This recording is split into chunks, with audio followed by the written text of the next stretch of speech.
Okay, growing indoors in the winter using artificial light, there's a few things to know. I made a shorter version of this, but there's a lot of details that I wanted to get into. Now these plants, these chives are getting blossoms, and the pea plants are getting blossoms. The tomatoes have already blossomed and started fruiting. And there's different life cycles of the plants. Some plants will have, after germinating from a seed to a sprout, then they'll have the vegetative stage, and they'll go from a sprout to an actual plant. Then you have, when it matures, then you have the fruiting, blossoming, or whatever the plant does in its maturity.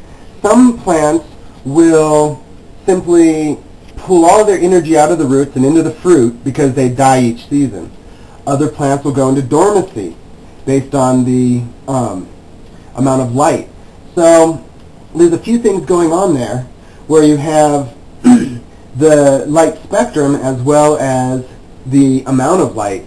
And there's a timer over here, and this is so that I can control the amount of light and work with the plant's light cycle and how it reacts to that light cycle and its genetics.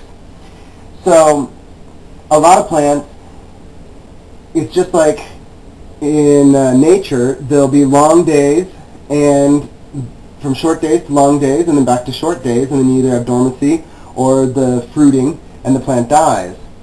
Now these were at 22 hours of light a day, and then they went down to 20, and I'm going to continue lowering this by an hour every week until we get down to 12 hours, and that's your shortest day.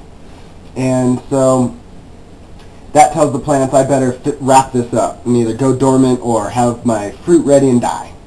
Now, so that's how you would control what the plant is doing with the light cycle. But then you also have light spectrum. And in the spring, the light spectrum is more blue, and then you get the long hot days and the plants mature, and from the longest day down to the shortest day you want a warm spectrum. And this bulb here has a bluer spectrum, so it's for vegetation, and this is a simple compact fluorescent bulb, but it's a T5 bulb, and that actually gives off 2,000 luminins.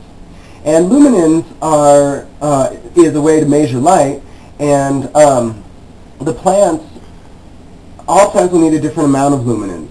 So if you really want to get technical, you can research how many luminins your plant needs, and that's how much light you should have. The distance from the light to the plant also will affect the amount of luminins.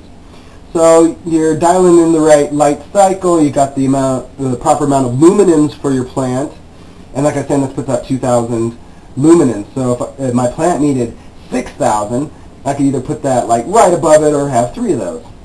Now the spectrum here is a 6,500 degree spectrum, and that's just how the light's measured, and that says the blue or cooler light spectrum. If I was doing more of a complicated or large grow, I would use metal halide bulbs and more powerful bulbs, powerful ballasts from 400 to 600 to 1,000 watt ballasts. They make neat digital ones. But then when I go to the fruiting stage or the blossoming stage, you're going to want to use a warm spectrum. And that could be done. I could buy a $10 bulb for this and switch that out and go to the warm stage spectrum.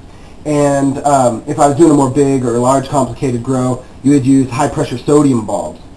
But I didn't want to spend any more money, so what I'm actually doing is I'm just decreasing the light spectrum, light cycle time, so that the plant is seeing the days get shorter, and it should go ahead and do its fruiting and blooming process.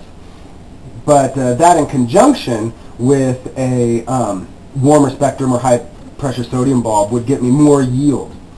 So you can really dial that in very specifically. But the main things I wanted to talk about here was the life cycle of the plant and how it could be dormant, or it could fruit, and then the light spectrum and how that ties in with the light cycle. So that should get you started.